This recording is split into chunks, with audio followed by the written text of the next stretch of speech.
What's going on, guys? Today we're going to be talking about the top 20 artists of the 1950s.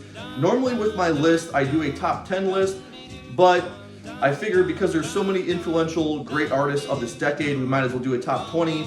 And a lot of people I see in the comments are complaining about I left out a certain artist or I left out a certain album. And so we're going to do a top 20 for today. Now, the challenging thing with this list is not only were there so many great artists, but it's very difficult to compare and rank artists who, some of them wrote their own songs and some of them did not write their own songs. And some of them are phenomenal singers or performers who didn't write a song, but some of them wrote the songs but were not necessarily the best singer or entertainer. So with that being said, number 20 on my list is going to be Patsy Cline, super iconic female singer and one of the most influential from her generation. That's going to be number 20. Number 19, we have Bobby Darin, another phenomenal singer, fantastic voice, and I gotta say my favorite song by him is Dream Lover, but that is gonna be 19.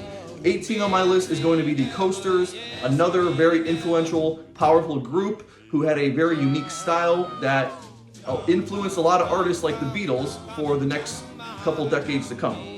Number 17 on my list, we have Ritchie Valens. Unfortunately, I learned that he died at the age of 17 only, so he had already, and he wrote his own songs for a lot of his hits, which is just a huge attribution on his part.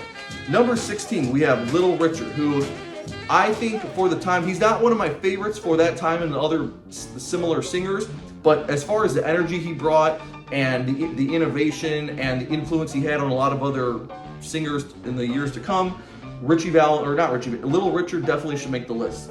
Number 15 on my list, we have Everly Brothers. Some of the best harmonies that you're going to hear are going to be the Everly Brothers. And they were another group where they didn't write all their songs, but they wrote a couple of the great ones. I think Kathy's Clown is one of my favorites that they did write. Number 14 on my list is going to be Frank Sinatra.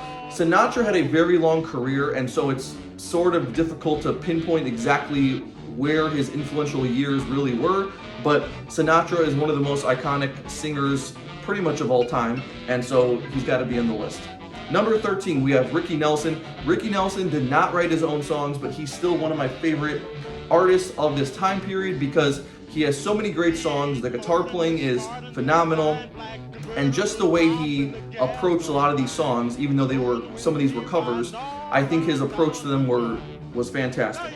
Number 12 on my list, we have Buddy Holly. Buddy Holly wrote a lot of his own songs and a very prominent figure in the rock and roll genre. Now, remember, the 1950s was a very important time for revolutionizing the rock and roll sound, and with all the artists on this list, most of them contributed in some way to the rock and roll sound, being it through blues, country, rockabilly, jazz. In some way, a lot of these artists were a huge contributor. Number 11 on my list, we have Eddie Cochran. Just like I said with the other artists, this guy is phenomenal. He wrote a couple of his songs, and then a lot of his songs were covers. But for his time period, he was very influential guitar player, singer, and songwriter. Then we get to number 10, we have Bo Diddley. Bo Diddley had lots of great originals. Diddley Daddy is one of my favorites. Diddy Wah Diddy is one of my favorites. So, and the rhythm of these songs is very influential too for its time.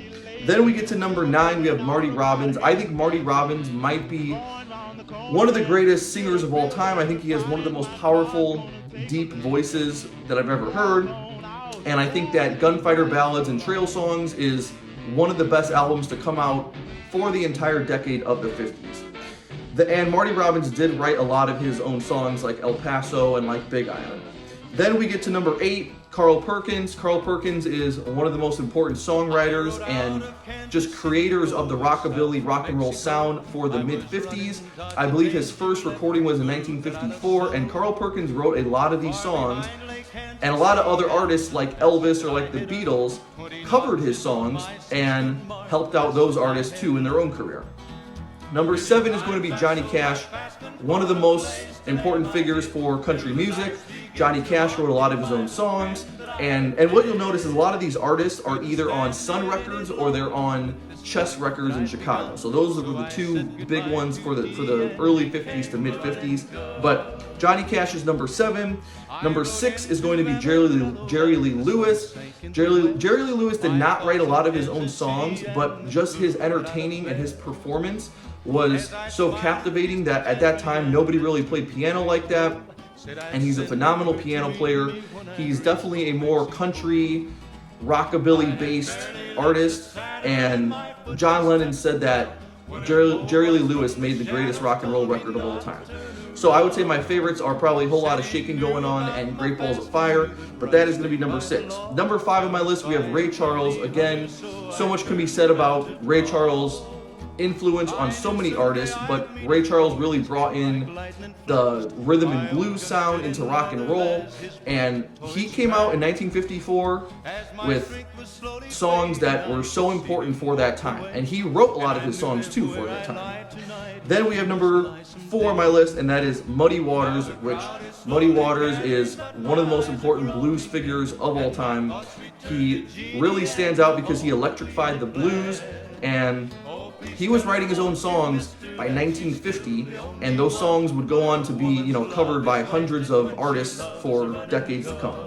Number 3 on my list. This one surprised me a lot, and that's going to be Fats Domino, because Fats Domino, his song that came out in 1949, Fat Man, that song is one of the most important songs in leading up to the rock and roll sound. And for 1949, I don't think there was a lot of artists that sounded like that, and Fats Domino wrote a lot of his own songs as well. Number 2 on my list almost made number 1, and that is going to be Chuck Berry, because Chuck Berry really did so much. He revolutionized guitar playing. He innovated in creating the rock and roll sound. He wrote his own songs, and I just think he was really ahead of his time for the 1950s. Number 1 on my list is going to be Elvis Presley. Now, Elvis did not write a lot of his songs, but performance-wise, singing-wise, his delivery, his stage performance, all that stuff kind of made up for it, and that's why he's considered the king of rock and roll. But that is my list for the top 20 artists of the 1950s.